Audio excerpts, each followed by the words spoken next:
Queridos, hoje a pastora Vivian deixou essa responsabilidade maravilhosa. Eu quero administrar a palavra a vocês comigo. E para nós darmos início, quero te convidar a abrir sua Bíblia em Provérbios, capítulo 13, verso 12. Provérbios, o livro da sabedoria. Meu pai está aqui hoje e é motivo de extrema alegria para mim voltar a ministrar com o meu pai na plateia, dentre vocês aí me observando. Então, muito obrigado, meu pai, pela sua visita. Eu te amo. E meu pai, ele sempre falou muito comigo a respeito do livro de Provérbios. Provérbios, o livro da sabedoria, o livro que o homem mais sábio do mundo escreveu, Provérbios, capítulo 13, versículo 12. Amém. Da visão. Eu estava pensando um pouco a respeito da mensagem que o pastor Paulo trouxe na quinta-feira. Foi poderosa. Ele ministrou a respeito de 2 Timóteo, capítulos 1 e 2. Então você que não tem vindo na série de estudos, eu quero te incentivar. Eu sei que é complicado, eu sei que é difícil, meio de semana. Eu sei, queridos, mas se eu puder te incentivar alguma coisa, é estar no fechamento dessa série, que vai ser 2 Timóteo, capítulo 3 e 4, eu te incentivo a estar, porque tem sido poderoso, amém? E o pastor Paulo falou, e eu estava pensando a respeito dos planos de Deus. E enquanto a pastora Vivian, o pastor Djalma, ele faziam a confissão, eu também fiquei prestando atenção na nossa confissão, sobre que nós iremos chegar a lugares que nós ainda não chegamos, que nós pisaremos em terras que ainda não pisamos, que nós vamos chegar ao lugar da promessa. Aleluia! E eu parei para pensar a respeito disso, a respeito da promessa, e também a respeito das adversidades, como o pastor Paulo bem disse. O apóstolo Paulo estava preso no momento que escreve aquela carta para Timóteo. E ele escreve aquela carta para Timóteo falando: olha, meu filho, se alegre, olha, meu filho, vai para cima, olha, o ministério é esse, olha, não perca o ânimo, continue. Falando isso dentro da prisão. Sabe que o livro mais melancólico da Bíblia é Eclesiastes, e ele foi escrito por Salomão dentro de um palácio. E Filipenses é o livro que é considerado o livro mais alegre da Bíblia, e foi escrito por Paulo dentro da prisão. Então eu quero começar te dizendo que a sua perspectiva de vida não começa a respeito do lugar onde você está. Não tem a ver com a posição que você se encontra, mas tem a ver com a fé que está dentro do seu coração. Amém. E sem essa fé, que move montanhas, mesmo que pequena, você não vai conseguir viver as promessas de Deus. Eu tenho certeza, olha, um teste. Levante a mão aqui só quem tem promessa de Deus. Com certeza você tem, querido. Deus tem promessa para a sua vida. Aleluia! Quantos aqui têm sonhos? Quantos aqui têm projetos? Quantos aqui idealizam coisas no seu coração e na sua mente? Mas olha o que Provérbios, capítulo 13, versículo 2 diz: um sonho que demora a se tornar realidade acaba enchendo o coração de tristeza, mas o desejo realizado é a árvore da vida. Uma outra versão que eu gosto bastante diz que quem perde a esperança entristece o coração. Sabe, eu consigo comparar essas duas versões e perceber algo muito curioso. A primeira diz que um sonho que se demora a tornar realidade acaba enchendo o coração de tristeza. O outro fala que a respeito de quem perde a esperança entristece o coração. Então, de fato, se nós unirmos as duas versões que são apresentadas aqui, a gente pode chegar a uma conclusão bem interessante. Que nesse processo da espera, quem não consegue manter a esperança, esse sim entristece o coração. Quem nesse período da espera, a espera para viver um sonho, a espera para ver uma promessa ser cumprida, quem nesse tempo, nessa demora, não consegue manter a esperança, o seu coração se entristece, o seu coração se machuca. Porque logo vem os questionamentos enviados pelo inimigo, que diz que, será mesmo que você vai conseguir viver isso daí? Tem uma coisa que eu disse em uma outra ministração e que eu gostaria de repetir, que para cada afirmação que Deus tem sobre a sua vida, o inimigo tem um ponto de interrogação no final de cada uma delas. Então Deus diz: você é vencedor. Aí o diabo vem e troca essa frase que é uma afirmação. Deus está dizendo que você é vencedor. E o diabo vem te questionando: mas será mesmo que você é vencedor, rapaz? Dá uma olhadinha aí para a sua vida, como é que está. Dá uma olhadinha para as situações. Olha para as circunstâncias. Mas eu quero te convidar a viajar na palavra comigo hoje e ir para Hebreus, capítulo 6, versículo 19 e versículo 20. Aliás, eu vou ler só o 19. Hebreus 6, 19. Amém? Amém. Aleluia. Então todos nós temos promessas, todos nós temos sonhos, mas nós sabemos que não é fácil alcançar a promessa, não é fácil alcançar o sonho. Quando nós paramos para pensar, e eu lembro que eu ministrei um pouco a respeito disso quando nós estávamos falando do tema desse ano, que é o ano da conquista. E nós pensamos e idealizamos o ano da conquista observando a história de Josué. Josué, que aliás, Josué capítulo 1, versículo 9, é o versículo que é o versículo de envio do ministério da nossa pastora, da pastora Bíblia. E diz que é para ser forte, corajoso, ter bom ânimo. Mas se você olhar lá, Josué não conquista a terra prometida de um dia para o outro. Josué tem uma grande vitória em Jericó, daí depois ele tem uma derrota em Ai, e aí ele vai para uma outra batalha, e aí ele vai, e só quando ele já está bem velhinho, que o povo de Israel consegue se estabelecer completamente na terra prometida. Sabe, queridos, tem um cantor secular que canta uma música, o nome dele é Hungria, e tem uma música dele que diz que a escolha de um sonho vai ter um preço. O Hungria, ele tem a mãe dele que é crente, ele se converteu recentemente, voltou para os caminhos do Senhor, então nas músicas dele ele sempre coloca alguma coisa assim. E sabe que, apesar de ser uma música secular, essa frase é bem uma verdade. A escolha de um sonho sempre vai ter um preço. E eu ouso dizer que quando você escolhe viver os sonhos de Deus, o preço a se pagar é maior ainda. É dobrado.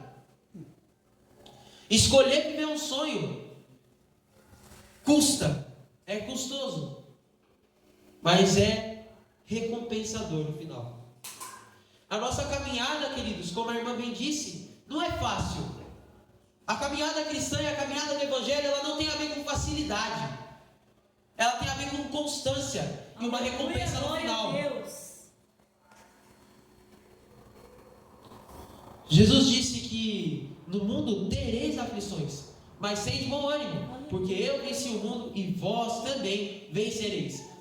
Então Jesus não te deu a certeza de que seria fácil, mas Ele te deu a certeza de que estando firme nele, você teria a vitória. Glória a Deus. E olha o que o autor de Hebreus vai falar lá no capítulo 6, versículo 19. Temos essa esperança como âncora da alma, firme e segura, a qual adentra o santuário interior por trás do véu. A palavra esperança no grego, ela quer dizer elpis. E ela designa uma atitude de quem espera ou aguarda qualquer acontecimento, alegre ou triste, feliz ou infeliz.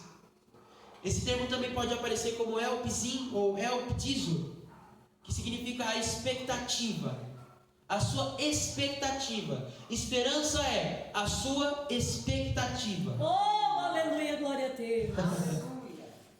E aí o autor de Hebreus traz dois exemplos para dizer como que é a nossa expectativa, como a nossa expectativa e a nossa esperança tem que ser. Primeiro ele fala a respeito de uma âncora. A âncora, queridos, é aquilo que segura o navio. Quando as ondas batem, quando a tempestade se apresenta, para manter aquele navio atracado na posição que ele precisa estar, é jogada a âncora. E a âncora é o que firma. É o que firma. Ei, sabe o que vai fazer você ficar no lugar onde você tem que estar, na posição de filho de Deus que você tem que estar? O que vai ser a âncora da sua alma é a sua expectativa quando depositada em Deus. Aleluia. Porque assim como o barco, as ondas vêm para cima dele tentando tirar da posição e a âncora segura, assim é a vida do crente. As adversidades vão se apresentar, os problemas vão se apresentar, as ondas fortes querendo te arrastar, vão se apresentar. A tempestade vai se apresentar. Mas quando você tem a sua expectativa, Aleluia. quando você tem a âncora da sua alma em Jesus Cristo, apesar das dificuldades, apesar das ondas, você fica na sua posição Glória a Deus. e desfruta do milagre. E a tempestade é passageira, o temporal é passageiro. Mas será que a sua fé em Deus tem sido maior do que as dificuldades? Será que a sua fé em Deus tem sido maior que o temporal? Será que a sua fé em Deus tem sido maior que a tempestade? Maior do que as ondas do mar? E depois ele traz esse lugar santíssimo. Ele fala a respeito desse lugar santíssimo, que é aquele véu, onde na Bíblia a gente vai ver descrito em alguns momentos, existiu o lugar santo, né, dentro do tabernáculo, o lugar santo e o santo dos santos, que representava a presença de Deus. No santo dos santos era onde estava a presença de Deus. E nós sabemos que Jesus, quando morre naquela cruz, ele rasga o véu de cima a baixo e faz a promessa a respeito do Espírito Santo, que é a presença de Deus na terra. Deus, aleluia. E em Atos capítulo 2 nós vemos o Espírito Santo descendo e fazendo morada dentro dos cristãos, aqueles que professam a fé em Jesus. Então a presença de Deus está em você. Aleluia. E aí ele vai falar a respeito dessa esperança, dizendo que ela é encontrada nesse lugar onde a presença de Deus está. Ei, meu querido, se a presença de Deus está em você, você tem que colocar a sua expectativa, os seus planos, os seus projetos, Aleluia. naquilo que o Espírito de Deus está comunicando a você. Glória a Deus. Deus. Você está olhando para as adversidades? Você está olhando para o problema? Ou você está olhando para a fé que existe dentro de você? Ou você está deixando os olhos espirituais saltarem e te mostrarem aquilo que Deus quer que você veja? Aleluia. Na vida, nós vamos nos deparar com situações que nós olhamos com os nossos olhos naturais e nós não vemos saída. E nós não vemos resultado. O ser humano, ele é movido a resultado. Ele gosta de ver o trabalho dele sendo recompensado com algo que ele possa ver. Mas muitas vezes nós não vamos chegar a ver o resultado. Mas nós precisamos crer dentro de nós. Aleluia. Que o mesmo Deus que começou a boa obra é fiel e justo. Aleluia. Deus. Glória a Deus. Aleluia, Jesus. Oh, aleluia. Sabe, quando nós depositamos a nossa confiança na força do nosso próprio braço, ou quando nós depositamos a nossa confiança em ser bem sucedido apenas nesse mundo que é passageiro e material, queridos, nós vamos nos frustrar facilmente. Frustrar facilmente. Eu posso afirmar isso para você categoricamente. Não coloque a sua esperança num casamento. Não coloque a sua esperança em membros da igreja. Não coloque a sua esperança em um pastor. Não coloque a sua esperança em ter bens materiais. Aleluia. Porque os bens materiais, Jesus vai dizer na Bíblia que a traça e a ferrugem corroem. É desejo de Deus que você viva e viva em abundância. Nós pregamos isso aqui também. Nós também falamos que Deus quer que você tenha a sua casa própria, que Deus quer que você tenha o seu carro. Deus quer. Só que existe um propósito em tudo isso. Aleluia. Existe um propósito nas coisas que Deus quer entregar na sua mão. Glória a Deus. Aí você, como uma criança mimada, sem entender os planos de Deus, quer bater o seu pé naquilo que você deseja, mas não presta atenção naquilo que Ele tem estabelecido para a sua vida. Aleluia. Às vezes as coisas não estão do jeito que você queria, mas nada foge do controle de Deus. Aleluia. Às vezes o cenário não é o melhor possível. Às vezes você olha e não vê esperança. Mas a sua esperança está em Deus. Glória a Deus. Então, mesmo em meio às dificuldades, eu posso me alegrar. Porque a alegria do Senhor é a minha força, é a sua força. Então, de acordo com a Bíblia, a esperança adiada faz mal ao coração, mas a esperança em Jesus é âncora para a sua alma. Aleluia.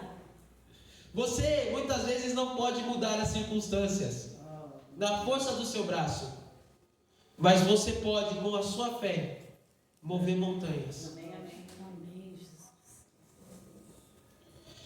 Sabe, eu acredito que o que acontece com os nossos sonhos, quando eles são adiados ou ficam fora do nosso alcance, vai depender completamente do sonhador. O resultado de um sonho depende completamente do sonhador. Porque quando as coisas parecem que não estão dando certo, qual que é a sua postura? Quando as coisas parecem que estão fugindo do seu controle, qual que é a sua reação? Apóstolo Paulo, que é o homem que está nos dando aqui essas recomendações, queridos, ele foi para uma viagem que estava programada, ele ia entrar no barco, ele ia chegar lá, ia dar tudo certo. Estava com gente que entendia de navegação dentro do navio, estava tudo planejado para dar certo. E no meio da viagem, eles sofrem com uma tempestade, acontece um monte de problema, e aquele bando de gente que estava lá que entendia de navegação, sabe o que a Bíblia diz que eles fazem? Eles jogam os remos dentro do mar. Porque tem circunstâncias que a sua habilidade natural, aquilo que você sabe fazer, aquilo que você foi treinado para fazer, não vai ser o suficiente para resolver. E aí você vai ficar fazendo o quê? Você vai tentar ainda na força do seu braço, no seu próprio entendimento, resolver as coisas? Ou você vai fazer assim, ó, Deus, se vira. É com você agora. Sabe, nós precisamos criar um ambiente para o milagre. Aleluia. Nós precisamos criar um ambiente para o milagre. Há pouco tempo atrás eu não tinha CNH. E aí, imagina eu olhando para Deus falando, Deus, eu quero uma BMW. Mas eu não tenho a CNH nem para dirigir um Fusca. Então você não tem preparado nenhum recurso. E você está pedindo algo que você não tem nenhum recurso para manter. Você está mirando, mas não está se planejando, não está se programando, não está criando um ambiente para o milagre acontecer. Ei, eu vou declarar uma palavra profética sobre a sua vida. Sabe aquela garagem que você quer receber o carro? Lava ela. Aleluia. Deixa ela bonitinha. Deixa o ambiente preparado para o milagre. Sabe aquele lugar que você quer um móvel na sua casa para pôr? Limpa ele lá. Oh, aleluia! Glória a Deus! Sabe aquela situação que está tirando o seu sono? Olha para ela agora e fala, você não é maior que o meu Deus. Aleluia. Ei, você não pode realizar o impossível, porque quem realiza o impossível é Deus. Mas o possível você pode fazer. Glória a Deus! Aqueles homens que estavam lá no túmulo de Lázaro não podiam ressuscitar o morto, mas a pedra eles podiam rolar. Essa situação que parece morta, você não tem poder para chamar ela à existência, mas seu Deus tem. Então você vai tirar a pedra. Glória a Deus! Aleluia. Você vai tirar a pedra e vai declarar, Deus, faz o milagre. Deus, eu acredito que o Senhor pode. Aleluia! Abra sua Bíblia em Isaías, capítulo 42, Glória a versículo Deus. 16 e versículo 17. Nós vamos abrir em muitos versículos. Aleluia! Então é por isso que eu estou usando o celular, porque eu gosto de usar várias versões. Gosto de pegar várias versões quando eu vou ministrar. Então, ao invés de trazer 5 Bíblias e deixar aqui em cima, eu prefiro colocar as versões por escrita no celular. Glória a Deus! Sabe, queridos, que Romanos, capítulo 5, verso 5, vai dizer que a nossa esperança não é vã no Senhor, porque Ele derramou o seu amor em nossos corações. E quando nós olhamos lá para Efésios, capítulo 1, nós vamos ver o apóstolo Paulo dizendo que o Espírito Santo foi colocado em nós como o penhor. Então, quando a Bíblia fala a respeito de um derramamento de algo dentro do seu coração, sobre algo selado em você, está falando a respeito do Espírito Santo. Aleluia. Então, essa esperança, ela não se frustra. E ela não se frustra por quê? Porque o amor foi derramado em meu coração. E o amor derramado em meu coração é é o Espírito Santo de Deus que me capacita a viver as características de Deus. Porque amor é uma característica de Deus. Aleluia. E esse mesmo Espírito Santo que está em mim, ele é o penhor, ou seja, ele é a garantia de algo que está por vir. Aleluia. Glória a Deus. Qual é a tua expectativa na volta de Jesus? Aleluia. Você tem medo da volta de Jesus ou você aguarda esse dia ansiosamente? Porque eu quero te incentivar hoje a alinhar sua vida, para olhar para esse dia como cumprimento de uma promessa. Como a pastora disse aqui, como nós cantamos aqui, que a igreja vai ser arrebatada, isso é uma verdade. E lá no céu não vai mais haver problemas. Graças a Deus. Então a maior promessa que nós podemos receber é a volta de Cristo, porque é lá que nós vamos nos encontrar com o nosso Senhor, vamos receber o nosso galardão e vamos viver a alegria eterna. Glória a Deus. Então, querido, quando você tem os seus olhos focados no céu, você começa a perceber que as coisas que esse mundo pode te apresentar não são tão atrativas assim quanto parecem. Daniel e os seus companheiros, quando chegaram na Babilônia, eles colocaram lá, uma mesa farta, que parecia que ia ser muito bom. Mas os meninos olharam assim e falaram, não, a gente quer só saladinha. A gente não vai comer as comidas aqui, a gente vai continuar seguindo o nosso sistema. E aí a galera, nossa, mas como vocês são, meu Deus do céu, careta, come aí o negócio. E eles, não, a gente vai comer o que está estabelecido na nossa cultura, que é pra gente comer. E aí aqueles meninos, cumprindo o princípio, a Bíblia vai dizer que eles ficaram mais fortes do que qualquer um outro que se alimentou com os manjares do rei. Sabe o que essa situação ensina para nós? Que mesmo que as pessoas olhem e falem que o que você está fazendo, ou o posicionamento que você está tomando, está errado, não é assim, faz diferente, faz de outro jeito, pega esse outro método. O método é aquele que Deus estabeleceu no seu coração. E se você fizer ele, vai dar tudo certo. Amém. Amém. Você não precisa dos atalhos do mundo. Aleluia. Você não precisa das coisas que esse Glória a mundo pode te Deus. apresentar para chegar ao sucesso. Amém. Glória a Deus. Mas vai demorar. Eu não preciso dos atalhos do mundo. Eu preciso daquilo que Deus me prometeu. E eu tenho a consciência de que fazendo aquilo que Deus estabeleceu, eu vou chegar no resultado que Ele estabeleceu. Eu Aleluia. chegaria. Amém.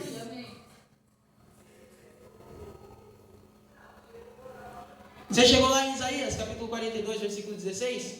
Amém. Diz assim a palavra do Senhor: conduzirei os cegos por caminho que eles não conhecem, por veredas desconhecidas eu os guiarei, transformarei as trevas em luz diante deles, e tornarei retos os lugares acidentados. Essas são as coisas que farei, não os abandonarei, não os abandonarei. Sabe quem está falando isso para mim e para você hoje? Deus está te dizendo, eu não vou te abandonar. Amém. Glória a Deus. Amém, Jesus. Mas retrocederão em vergonha total aqueles em que confiam em imagens esculpidas, que dizem aos ídolos fundidos, vocês são os nossos deuses. Sabe, a maioria de nós já passou um tempo imaginando como seriam as nossas vidas. Como se você tivesse na sua cabeça pintando uma tela de como seria o seu futuro. É muito bom nós nos planejarmos, a gente fazer planos. Sabe, de fato, você tem que fazer isso. Mas muitas vezes, nós criamos essa imagem de como seria o nosso futuro, de qual seria a tua profissão, de qual seria a faculdade que você ia fazer, de qual que ia ser a coisa que você ia realizar, enfim, você vai e pinta um quadro no seu coração a respeito daquilo que você quer para a sua vida. Só que será que muitas vezes essa idealização que nós fazemos não tem sido o nosso ídolo? Essa imagem esculpida? A gente pensa só na questão dos ídolos pagãos, de estátuas de fato. Mas será que você não tem colocado planos seus como coisas mais importantes do que Deus? O profeta Samuel em Salmos vai dizer para Saul que idolatria vai muito mais além. E só como eu gosto, eu vou te contar o contexto histórico dessa afirmação de Samuel. Saul foi o rei que expulsou todas as bruxas de Israel. Todas as mulheres que faziam adivinhação, todas essas coisas. Ele foi o rei responsável por arrancar a idolatria de Israel. E aí Samuel chega e chama ele de idólatra. Porque a mensagem que Samuel queria passar era muito maior. De que não era só a respeito de religiões pagãs que a idolatria dizia a respeito, mas também a respeito de um orgulho, de uma ideia sua que você coloca como mais importante do que os planos de Deus. Saul tinha se esquecido dos planos de Deus e colocado em prática apenas os planos dele. E essa foi a ruína dele. O pecado de Saul foi idolatrar a si mesmo, aos seus próprios planos, aos seus próprios projetos, aquilo que ele achava que tinha que ser, e não aquilo que Deus estabeleceu que tinha que ser. Então, meu querido, não coloque os seus planos acima dos planos de Deus. Aleluia. Pelo contrário, faça planos, mas quando você terminar os seus planos, você pega e fala assim, ó, Deus, esse aqui é o meu plano, mas eu sei que o teu é bem maior e bem melhor. Então faça com ele aquilo que o Senhor quer fazer. Aleluia. Abra sua Bíblia em 1 Coríntios, capítulo 2, verso 9.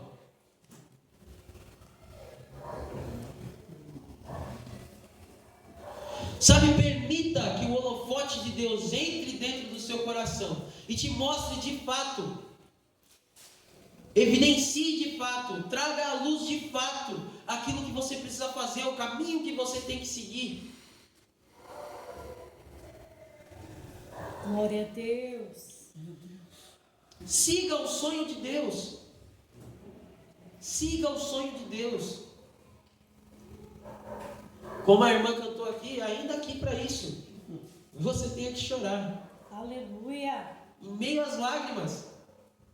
Em meio às lágrimas, eu vou continuar. Porque eu sei que no final, o final da carreira é o que importa. Eu estava conversando com um amigo meu essa semana. E ele é um rapaz extremamente inteligente. E era assim, tem gente que me acha inteligente. Tinha matérias na escola que esse cara conseguia ser melhor do que eu. Então é uma pessoa super capacitada. E ele entrou numa faculdade, ele está fazendo USP, uma faculdade de engenharia, de aeronáutica, uma coisa assim bem diferente mesmo. E ele estava relatando para mim que ele estava muito triste, porque ele era um dos melhores da sala, e agora ele se vê como um dos piores da sala, nesse novo projeto dele. Dentro dessa nova realidade, ele falou, cara, eu sou o pior daqui. E eu falei para ele falou, estou querendo desistir e tal, eu acho que não é isso. Eu falei para ele, cara, vai até o fim. Continua. Eu falei para ele, você não está correndo uma corrida de 100 metros que você precisa definir tudo agora. Você está numa maratona. E na maratona o segredo está no caminho. O caminho vai te apresentar a real necessidade. Paulo vai dizer para nós, em Romanos, que nós estamos correndo uma maratona. E quem corre uma maratona fica com seus olhos fixos no final dela. Aleluia. O segredo está naquilo que o caminho vai te ensinar. Para você chegar no final da maratona. Aleluia. E receber o troféu. Aleluia, Jesus. Jesus, a todos que ele chamou, não pense que ele deu um workshop, que ele deu uma aula muito detalhada a respeito do que eles iam ter que fazer. Jesus não deu muita instrução, não. Jesus chegava para o cara que estava lá contando os impostos e olhou assim para ele e falou, vem, segue-me. Aleluia. Jesus olhou para o outro que estava pescando e falou, vem comigo que hoje você pesca peixe, mas eu vou te fazer pescador de homens. Glória a Deus. O plano do rapaz era ser pescador de peixe a vida inteira dele, ele era bom nisso. A Bíblia vai falar que o cara era embaçado em pescar peixe. Mas Jesus olha para aquele cara que o sonho dele de vida era ser pescador, e um pescador que ganhava muito dinheiro na pesca. E Jesus olha para aquele cara e fala, você vai ser pescador de homens. Aleluia. Eu acho que todo mundo conhece o apóstolo Pedro e sabe que foi bem melhor ele seguir Jesus. Jesus chama e faz assim, ó, vem que no caminho eu te ensino. Vem que no caminho, enquanto a gente vai andando, eu te explico. Sabe por quê, querido? Porque Jesus não tinha tempo a perder. Jesus, ele tinha 3 anos de ministério. Ele começou o ministério dele com 30 e ele já sabia que morreria com 33. Então, ele não tinha muito tempo hábil para ficar perdendo muito tempo explicando. Jesus precisava de velocidade, porque ele precisava alcançar aquela nação inteira em 3 anos. Então nós hoje também não temos muito tempo a perder. Glória a Deus. Então é no caminho que você vai colhendo os resultados. E você não pode parar. Não há tempo para retrocesso. Amém. Não há tempo para retrocesso na sua vida. Não há tempo para voltar para trás. Não há Aleluia. tempo para você olhar e ficar pensando nas coisas que para trás ficaram. Glória a Deus. Fica deixando para trás as coisas que para trás ficaram. Eu prossigo para o alto. Aleluia. Para de pensar no que você podia ter feito. Para de pensar no que aquilo que no passado você podia ter realizado. Foca no agora e faz valer o ar que entra nas suas narinas hoje. Glória a Deus. Aleluia. Oh, glória. Faça valer a oportunidade que Deus te dá hoje. Glória a Deus. Porque o que você tem é o hoje. O passado já ficou para trás. Deus O tremendo. presente Aleluia. é o que você tem. O futuro a Deus pertence, querido. Maravilhoso. A Bíblia vai nos dizer que já basta cada dia o seu mal. Então o que você tem é o hoje, o agora. Faça valer. Glória a Deus. 1 Coríntios capítulo 2, versículo 9. Todavia está escrito: olho nenhum viu e ouvido nenhum ouviu, mente alguma imaginou o que Deus preparou para aqueles que o amam. Passa para o versículo 10 para mim. Mas Deus o revelou a nós por meio do Espírito Santo, todas as coisas, Glória. até mesmo as coisas mais profundas de Deus. Aleluia. Talvez você não saiba o plano todo que Deus tem para sua vida, mas você pode prospectar. Aprendi essa palavra no meu serviço, achei maravilhosa. Você pode ter uma ideia. Você pode olhar por cima, através do Espírito Santo que está dentro de você. E Ele vai te fazer viver essas coisas que ninguém imaginou, que ninguém pensou, que ninguém ouviu, que ninguém falou. Aleluia. Você vai chegar. E se você for crente, pega aí essa visão, irmão. Você vai chegar em lugares onde você jamais pensou em estar. Os seus pés vão tocar em terras desconhecidas. Aleluia. Lugares distantes, terras distantes, aonde a sua mente jamais imaginou chegar. Você vai chegar lá. Você vai chegar lá. Creio, Senhor. Glória a Deus. Aleluia. Em nome de Jesus. Amém. Deus vai te fazer chegar. Amém. Abra sua Bíblia comigo em Isaías, capítulo 55, versículo 9. Há um sonho de Deus para a sua vida. Deus se preocupa com os seus sonhos. Mas Ele tem um sonho, Ele tem um projeto, Ele tem um propósito para a sua vida. Glória a Deus. E pastor Paulo, como que é aquele versículo que você tanto gosta, que fala que no ventre da madre eu já te escolhi? E no ventre da madre eu já te dei um propósito? Quantos anos se passaram, pastor Paulo? Quantos anos se passaram desde que você teve seu primeiro contato com esse versículo? E os planos de Deus não continuam se fazendo presentes na sua vida? Aleluia. Ainda não é tempo de parar. Ainda não é tempo de parar. Porque Ele nos chamou. Ele nos escolheu. Quando nem forma nós tínhamos, Ele já visualizava o nosso futuro. Aleluia. E Ele já projetou os lugares que você vai tocar. Amém. Os lugares onde você vai chegar. Amém. As vidas que você ainda tem para salvar. Ainda não acabou. Deus me trouxe aqui hoje para levantar um exército de pessoas que acham que chegou ao fim. Eita, mas eu vim te glória. dizer hoje, ainda não acabou. Amém. Ainda não acabou. Glória a Deus. Isaías capítulo 55, versículo 9. Assim como os céus são mais altos do que a terra, também os meus caminhos são mais altos do que os seus caminhos, e os meus pensamentos mais altos do que os seus pensamentos. Vá comigo para Tiago, capítulo 1, verso 2 até o 4. Sabe, querido, que a decepção, ela alimenta a nossa tentação a desistir. Será que você pode repetir isso comigo? A decepção, alimenta a minha tentação em desistir. Mas sabe o que a Bíblia tem a nos dizer sobre momentos de adversidade? Sabe o que a Bíblia tem a nos instruir sobre momentos em que parece que está tudo muito complicado? Eu vou te dizer agora. Tiago, capítulo 1, versículo 2 em diante. Meus irmãos, considerem motivo de grande alegria o fato de passarem por diversas provações, pois vocês sabem que a prova da sua fé produz perseverança. E o que a perseverança produz? E a perseverança deve ter ação completa, a fim de que vocês estejam maduros e íntegros, sem que falte a vocês coisa alguma. Perseverança. Perseverança. Fé, quando você tem fé, quando você deposita a sua fé naquilo que Deus tem para a sua vida, você persevera naquilo que Deus tem na sua vida. E assim, você gera esperança. Esse é o caminho. Fé, perseverança, esperança.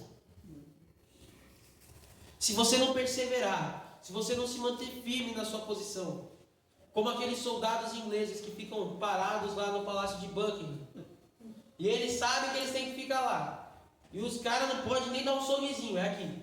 Aí chega a gente fazendo graça, chega a gente fazendo um monte de coisa, e eles continuam na posição. Mas ninguém pode tocar neles. Olha só que revelação curiosa. Aqueles soldados, enquanto estão em posição, as pessoas podem chegar na frente dele, pode fazer uma graça, pode tentar fazer ele dar risada, pode fazer uma careta, mas não pode tocar nele. Da mesma forma, você quando se mantém na sua posição, o inimigo pode até vir, fazer uma graça, fazer uma careta, tentar te desestabilizar. Aleluia. Mas em você ele não toca. Amém, amém.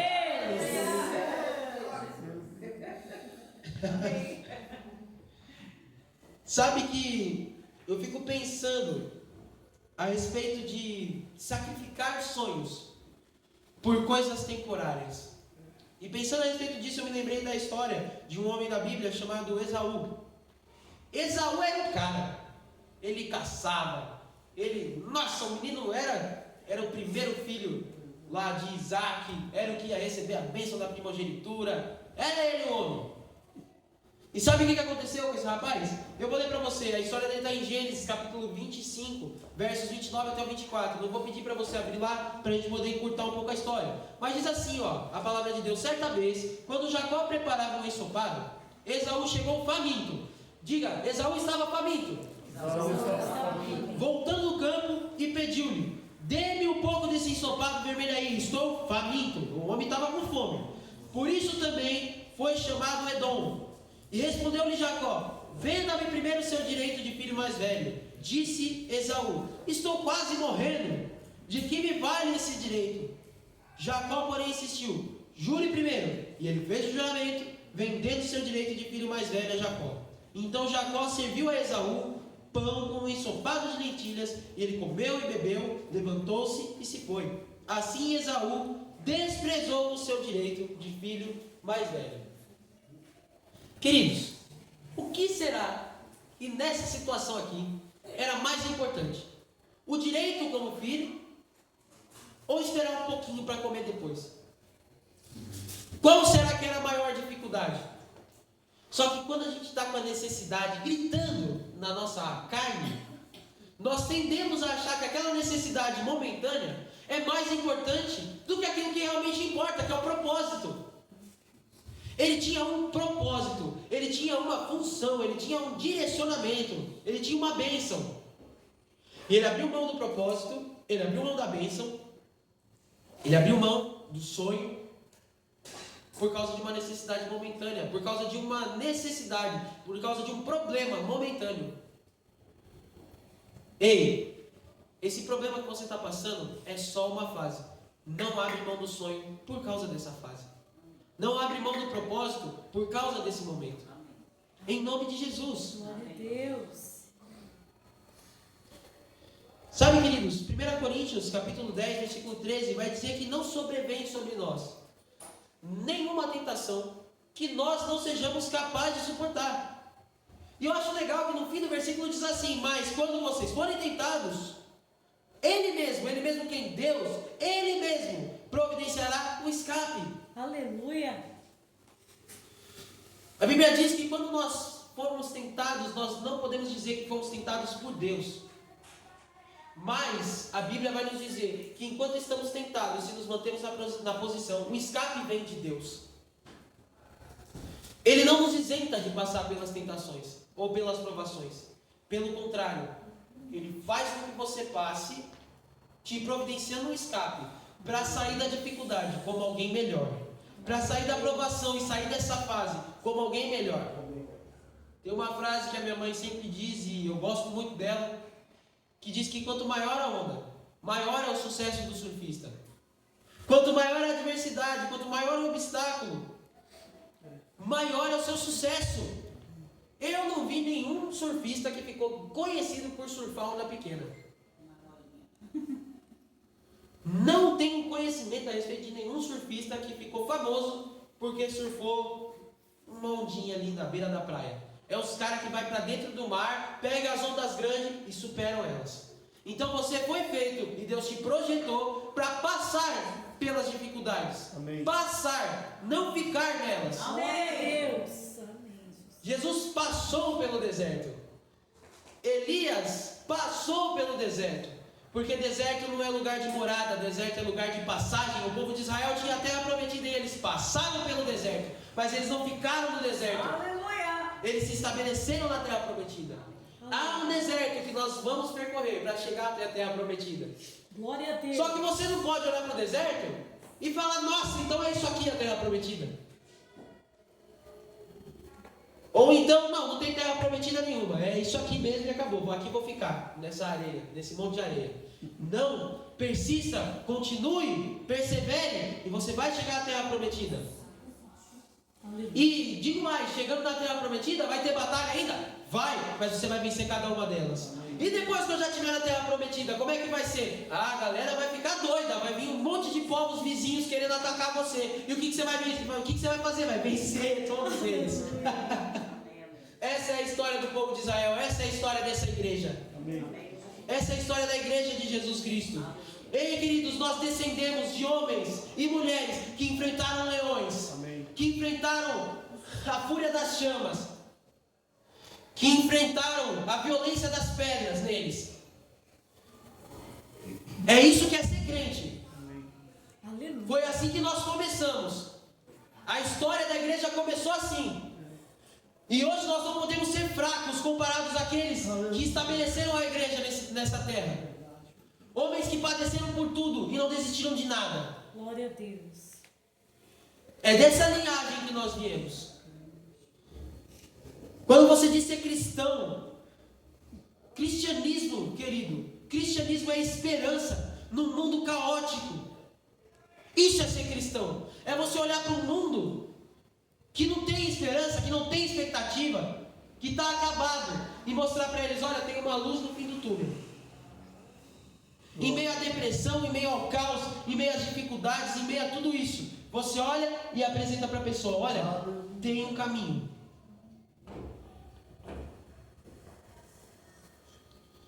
Sabe qual que é o principal fundamento de um sonhador? Sair da zona de conforto. Um amigo meu, do qual eu tenho muita saudade, uma vez ministrou a respeito disso. Sair da zona de conforto.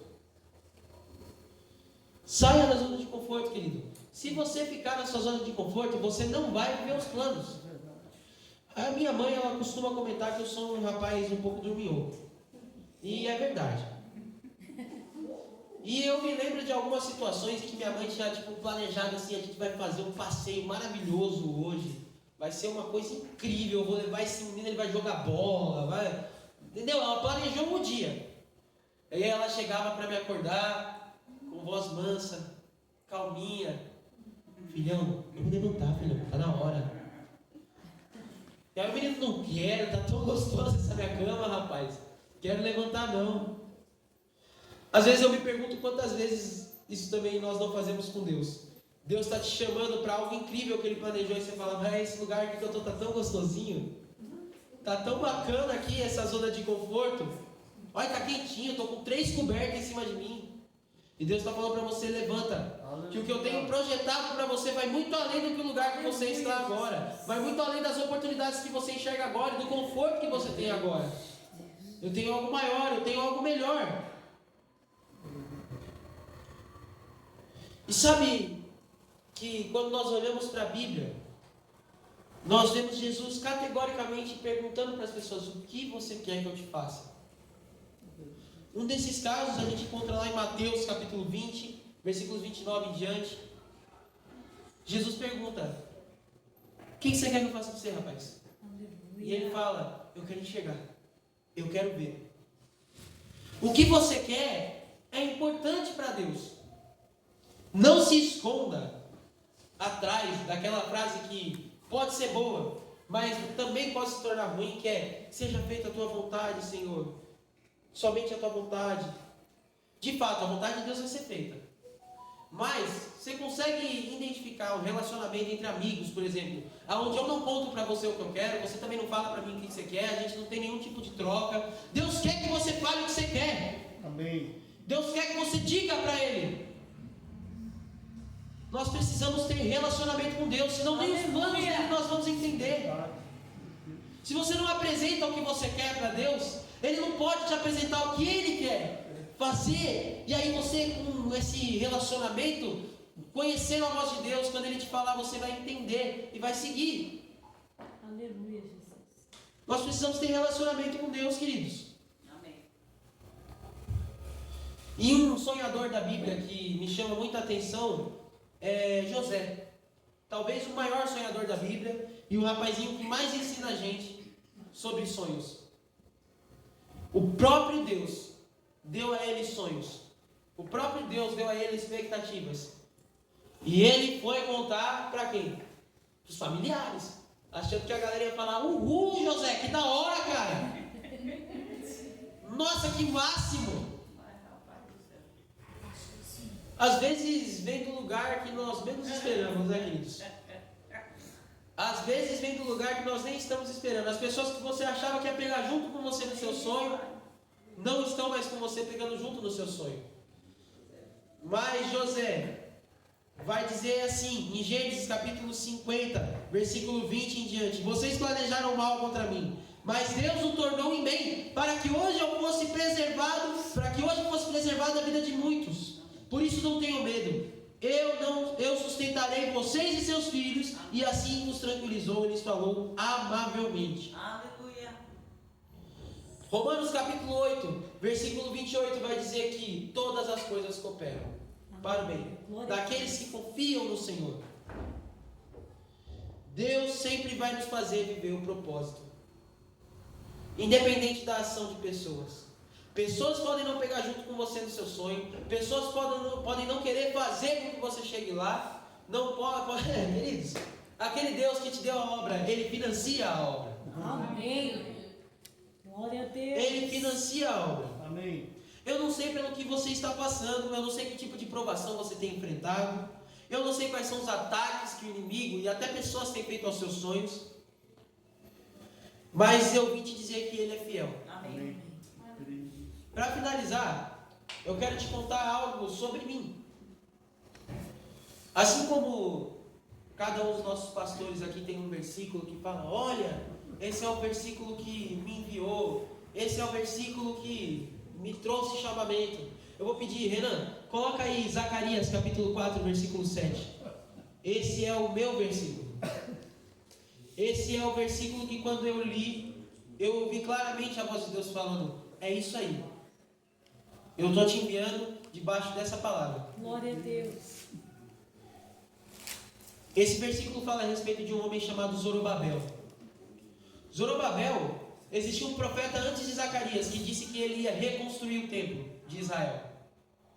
E passou-se anos e aquele tempo a obra não conseguia, não chegava ao fim. As pessoas já estavam começando a ficar bravas com Zorobabel, falando: desiste logo aí desse negócio, não vai dar certo. Então passa um profeta, surge outro, reafirmando para Zacarias. Zacarias surge reafirmando para Zorobabel que ele ia completar a obra. E lá, no capítulo 4, versículo 7, diz o seguinte: quem você pensa que é uma montanha majestosa? Diante de Zorobabel, você se tornará uma planície. Ele colocará a pedra principal aos gritos de Deus abençoe. Deus abençoe. O que esse versículo fala? Zorobabel, continue. Porque hoje esse obstáculo que você olha e vê tão grande vai se tornar uma planície. É Deus olhando para mim e agora olhando para você e dizendo: eu vou aplainar os seus caminhos. Amém. Glória a Deus. eu vou aplanar os seus caminhos. Amém, Jesus. Eu vou tirar as dificuldades e você vai chegar. E quando você chegar, os gritos que não te incentivavam vão passar a te incentivar. Meu Deus. Antes você escutava as pessoas falando coisas horríveis, mas no final dessa história você vai ver as pessoas glorificando a Deus pela sua e pela minha vida. Glória a Em Deus. nome de Amém, Jesus. Jesus. Se coloque de pé, querido. Eu quero orar com você.